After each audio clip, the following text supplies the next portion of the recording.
सबसे पहले तो आज के इस 80 उत्कृष्ट विद्यालयों के उस उद्घाटन में शामिल हुए आज यहाँ इस रांची के ठाकुर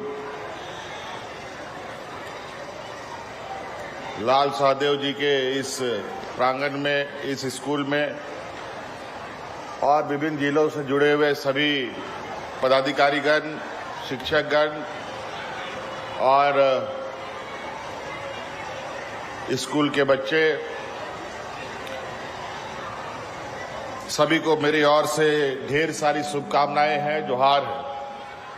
क्योंकि कार्यक्रम विलंब से शुरू हुआ है, मैं इस वजह से ज्यादा वक्त नहीं लेना चाहूंगा और मोटा मोटी सभी बातें मंच पे आ गई है। ये हम लोगों ने अगर अभी बातें रखना शुरू करें तो हम घंटों लग जाएंगी बातों को रखने में, लेकिन आज विशुद्ध रूप से शिक्षा के दिशा पर ये एक महत्वाकांक्षी कदम सरकार ने उठाया है और ये कदम सरकार की पंचायत तक जानी है। इसमें सबसे बड़ी भूमिका शिक्षा विभाग और शिक्षकों का है।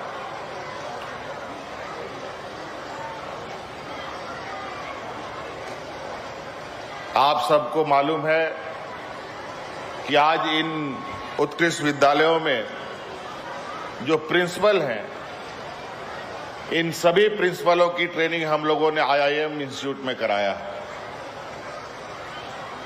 इस आशा उम्मीद के साथ कि राज्य के हमारे हर बच्चे, विशेषकर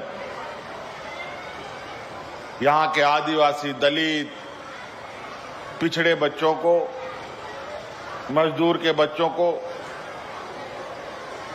हम कैसे शिक्षा उनको बेहतर उपलब्ध करा पाएं, ताकि राज्य में जो बरसों से चली आ रही है पिछड़ापन की समस्या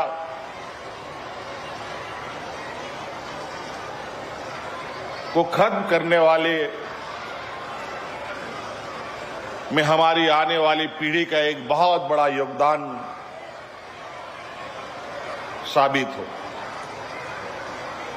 शिक्षा एक बहुत बड़ा शस्त्र है। ये एक ऐसा शस्त्र है जिसके माध्यम से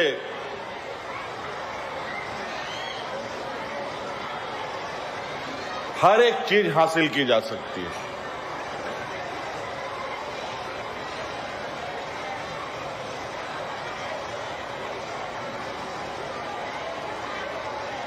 लेकिन झारखंड जैसे राज्य के लिए जो सबसे पहले होना चाहिए था,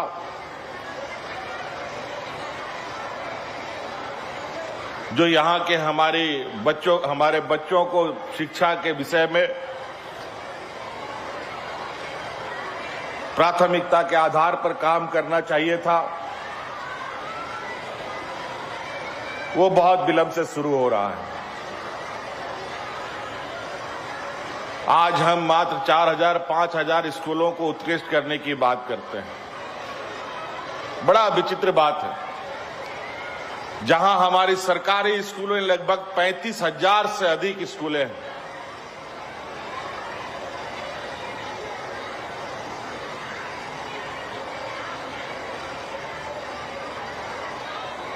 और उन स्कूलों में जिस तरीके से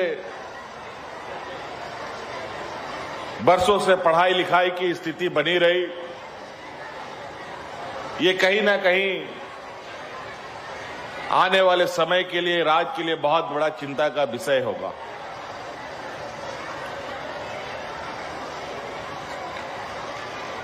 हमने हर संभव पुरानी व्यवस्था को भी चूस दुरुस्त करने का प्रयास करते हुए उसमें नए आयाम जोड़ने का प्रयास किया है।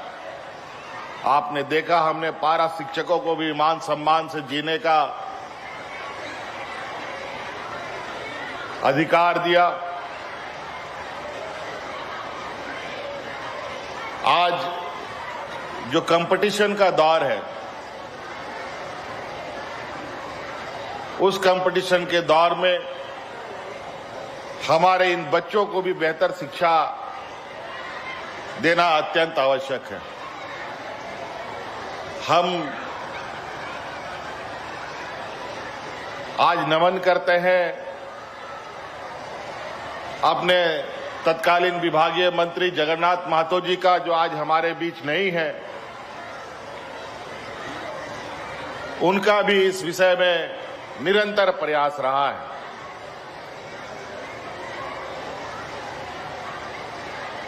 आज पहले चरण में 80 विद्यालय उत्कृष्ट विद्यालय के रूप में उद्घाटन हुआ है, लेकिन मुझे जो जानकारी मिली है, अभी भी कई स्कूलें ऐसी हैं जहां पर कुछ काम बाकी है। चलिए,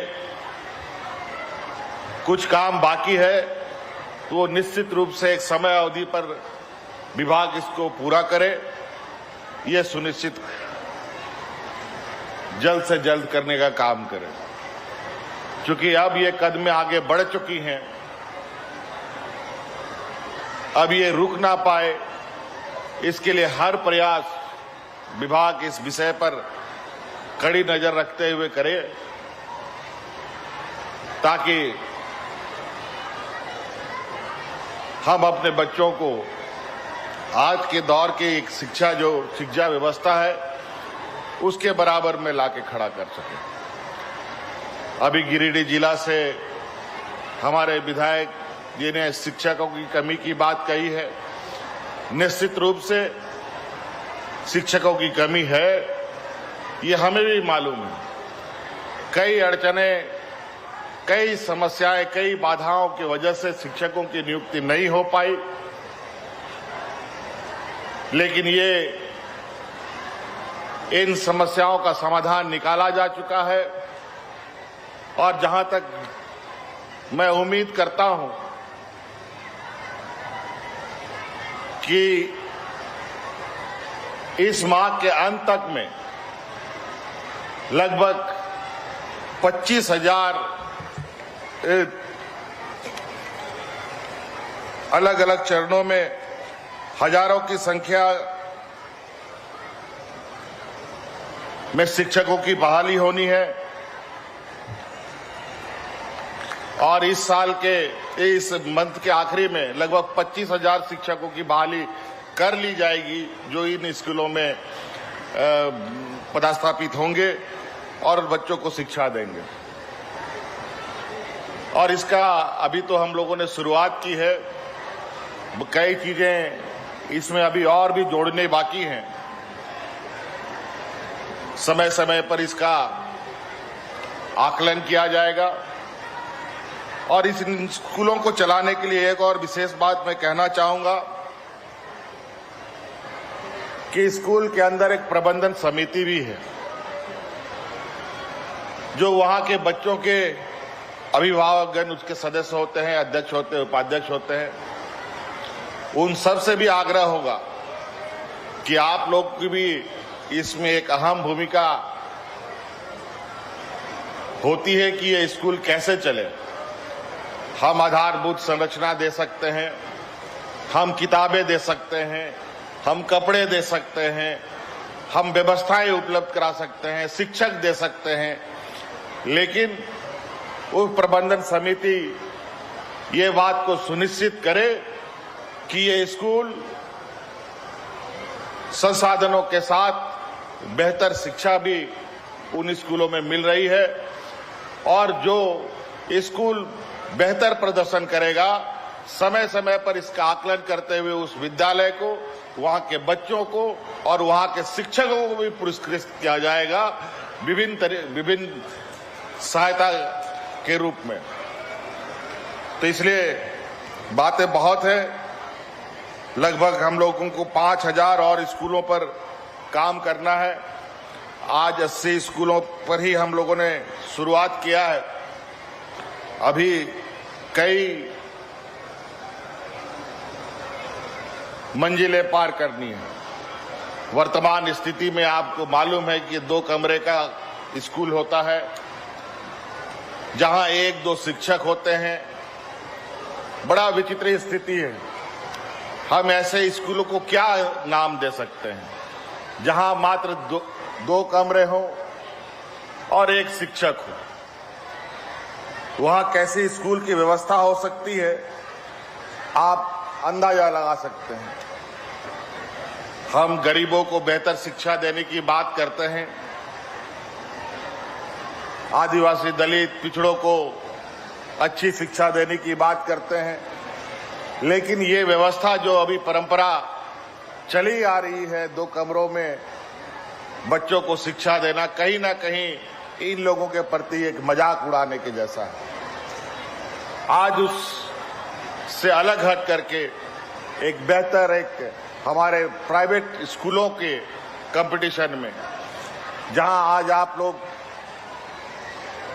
जिले के विभिन्न प्राइवेट स्कूलों में जाने का सपना देखते हैं, मैं आशा उम्मीद करता हूं वहां के शिक्षकगणों से कि आपके स्कूल में आने के लिए बच्चों की लंबी कतार बनी रहे और हम अपने स्कूलों को इस राज्य का एक और देश का एक मॉडल स्कूल के रूप में स्थापित कर सकें। शिक्षा को लेकर सरकार कई सारी चीजें और कई क्षेत्र में काम भी कर रही है। आपको मालूम है, हम लोग फॉरेन स्कॉलरशिप भी बच्चों को दे रहे हैं, जहां बच्चे को विदेशों में पढ़ने के लिए 100% स्कॉलरशिप राज्य सरकार दे रही है। आज हमारे स्कूल से बच्चे ना निकले, ड्रॉप आउट ना हो, इसके लिए सावित्रीबाई फुले जैसी योजनाएं चलाई गई बच्चियों के लिए, जहां बड़े पैमाने पर बच्चियों को इस योजना से जोड़ा गया। इसके साथ साथ एकलव्य प्रशिक्षण योजना लेके आ रहे हैं, मुख्यमंत्री शिक्षा प्रोत्साहन योजना ला रहे हैं, गुरुजी स्टूडेंट क्रेडिट कार्ड योजना ला रहे हैं, जहां आने वाले समय में बच्चों को पैसे के अभाव को लेकर पढ़ाई में कोई दिक्कत ना हो, इसको लेकर ये योजनाएं लाई जा रही हैं। इसीलिए जब इतनी सारी व्यवस्थाएं हमारे हाथ में हैं और हमको नहीं लगता है कि हमारे सरकार के स्कूलों में हमारे शिक्षकों को हम मानदेय या तनख्वाह भी हम कम देते हों, लेकिन जहां तक मैं समझता हूं कि प्राइवेट स्कूलों में शिक्षकों को इतनी तनख्वाह नहीं दी जाती है, लेकिन वहां की शिक्षा, वहां का मैनेजमेंट कितना मजबूत और कितना बेहतर तरीके से हो सकता है, ये समझने और सीखने की आवश्यकता है। इसीलिए विभाग इस विषय पर जो मुख्य सचिव ने जो सुझाव दिए हैं, उस विषय को ध्यान में रखते हुए इन स्कूलों को स्वायत्तता के साथ मजबूती से चलने के लिए एक व्यवस्था स्थापित करें, ताकि सरकार की मकड़जाल में ये स्कूल की उलझनें ना उलझ जाए। तो इसलिए आप सबको भी, बच्चों को भी आपको मैं कहना चाहूंगा कि आप सब लोगों की पढ़ाई के लिए अब आपको पैसे की चिंता करने का जरूरत नहीं है। अब इस स्कूल से निकलेंगे इंजीनियर, डॉक्टर, वकील, जज बनना चाहेंगे, पत्रकार बनना चाहेंगे, इनकी भी पढ़ाई होती है और इन सब पढ़ाई का खर्चा राज्य सरकार आपके लिए उठाएगी। आप पढ़ाई छोड़ना बंद मत कीजिए। आपके लिए सारी व्यवस्थाएं हम लोग दे रहे हैं और आगे कोई भी नौकरी का अगर आप तैयारी कर रहे हैं, बैंक में नौकरी करना चाहते हैं, कोई बड़ी बड़ी कंपनियों में नौकरी के लिए आप तैयारी कर रहे हैं, बड़ी बड़ी संस्था के लिए नौकरी की तैयारी कर रहे हैं, तो जो तैयारी कीजिएगा उस तैयारी का कोचिंग का भी पैसा सरकार देगी और एंट्रेंस एग्जाम का भी तैयारी करेंगे उसका भी राज्य सरकार आपको सहायता राशि देगी। इसलिए पढ़ाई से अब आप लोग को पीछे हटने की जरूरत नहीं है। तो कई ऐसी चीजें हैं जो समय के अभाव में मैं आपको पूरी तरीके से बता नहीं पा रहा हूं, फिर भी हम लोग फिर मिलेंगे। ये तो आज हम लोगों ने शुरुआत किया है और ये बगल में ही हम लोग का विधानसभा भी है। मैं समय समय पर किसी भी समय इन स्कूलों में ऐसे राह चलते स्कूलों में घूम आ जा सकता हूं, देख सकता हूं, औचक निरीक्षण भी हो सकता है। इसीलिए आप लोग इन विषयों को बिल्कुल गंभीरता से लेते हुए बच्चों का बेहतर भविष्य बनाएं और बच्चे भी आप लोग अपने शिक्षकों का मान सम्मान को ऊंचा करने के लिए अभी हम लोगों ने हाल में कल परसों अखबार में हम लोगों ने देखा, हम लोग की कस्तूरबा गांधी की बच्चियों ने शायद कोई एंट्रेंस एग्जाम निकाला है। कितनी खुशी की बात है। मैं उन सभी बच्चियों से मिलूंगा और उनको जो भी समस्या होगा उस समस्या का निदान हाथों हाथ किया जाएगा आगे की पढ़ाई के लिए। इसलिए आप लोग भी पुरस्कृत होना चाहते हैं, मान सम्मान पाना चाहते हैं कि आप लोग भी पढ़ाई कीजिए बेहतर तरीके से। इन्हीं बातों के साथ धन्यवाद, जोहार।